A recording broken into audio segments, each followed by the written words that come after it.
बिस्मिल्लाहिर्रहमानिर्रहीम। अस्सलामुअलैकुम। आप देख रहे हैं 1 बाय 1 न्यूज़ एचडी। इंतहाई अफसोसनाक ख़बर से आगाह करते हैं। तहसील ज़िला कसूर के इलाका में एक गरीब घर की लड़की के साथ दिल को दहला देने वाला शर्मनाक वाक़या पेश आया। मुलजिमान बाग वल्द उमा अपने 3 अदद साथियों समेत बच्ची के साथ ज़्यादती की कोशिश करते रहे और बच्ची की मजम्मत और शोर वावेला से तेज़ धार आले से बच्ची की नाक काट दी। तफसीलात के मुताबिक आपको बताते चलें कैसे जुल्म और ज़्यादती का वाक़या कसूर में कोई पहला वाक़या नहीं है। गरीब बच्चों का बाप गलियों में ढोल बजाकर लोगों से पैसे मांगकर अपने बच्चों का पेट पालता था।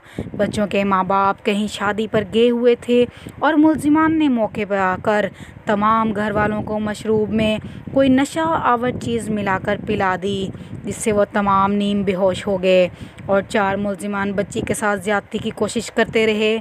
बच्ची की मुज़ाहमत और शोरगुल पर गुस्से से तेज़धार आले से मासूम बच्ची का नाक काट दिया। मुलजिम बाग अली भी इसी गांव का रिहायशी है और रिकॉर्ड याफ्ता मुलजिमान है। उसने पहले भी कई ऐसे वाक़यात कर चुका है। मुलजिमान बाग अली अपनी बीवी को भी कत्ल कर चुका। बासर लोगों की पुष्पनाही होने के बावजूद मुलजिमान ने मामला रफा दफा करवा कर सुलह कर ली और जेल से बाहर आते ही एक गरीब घराने के फूल को मसल डाला। अहले इलाका की पुलिस ने मुलजिम बाग को गिरफ्तार करके नाक काटने वाला तेज़धार खंजर भी बरामद कर लिया।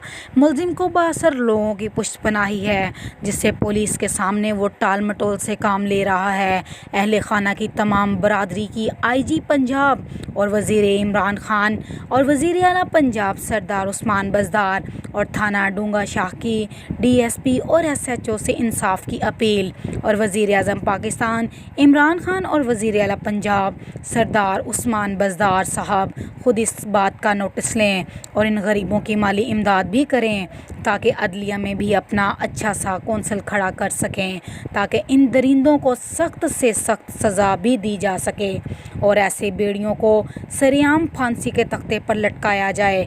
गरीब अवाम इंसाफ की तलबगार। मज़ीद ख़बरों के लिए देखते रहिएगा हमारा चैनल 1 बाय 1 न्यूज़ एचडी। दिन दा रात टाइम दा वाकया जी? ਇਹ ਰਾਤ ਟਾਈਮ ਦਾ ਵਾਕਿਆ ਹੈ ਜੀ। ਸਹੀ ਹੋ ਗਿਆ। ਤੇ ਰਬੜ ਦਰਜ ਹੋਈ ਹੈ ਥਾਣੇ ਕੁੜੀਆਂ ਵਿੱਚ? ਹਾਂਜੀ ਰਬੜ ਦਰਜ ਹੋਈ ਹੈ ਤੇ ਅੱਜ ਉਹਨਾਂ ਮੁਜਰਮ ਇੱਕ ਲੈ ਕੇ ਆਂਦਾ ਹੈ। ਅੱਛਾ, ਜਿਹੜਾ ਚਿਹਰਾ ਦੇਖਿਆ ਸੀ। ਅੱਛਾ, ਅਸਲ ਜਿਹੜਾ ਮੁਲਜ਼ਮ ਪਹਿਚਾਨਿਆ ਗਿਆ ਹੈ ਉਹ ਗ੍ਰਿਫਤਾਰ ਹੋ ਗਿਆ ਹੈ? ਹਾਂਜੀ, ਉਹ ਗ੍ਰਿਫਤਾਰ ਹੋ ਗਿਆ ਤੇ ਝੂਠ ਮਾਰੀ ਜਾਂਦਾ ਹੈ ਜੀ। ਮੇਰੇ ਕੋਲ ਇਹਨਾਂ ਕਦੀ 100 ਲਿਆ ਸੀ, ਕਦੀ 50 ਰੁਪਏ ਲਿਆ ਸੀ ਤੇ ਉਹ ਸਹੀ ਤਰ੍ਹਾਂ ਗੱਲ ਨਹੀਂ ਕਰ ਰਿਹਾ। ਗੱਲ ਇਹ ਕਿ ਸਾਨੂੰ ਇਨਸਾਫ ਚਾਹੀਦਾ ਕਾਨੂੰਨ ਕੋਲੋਂ।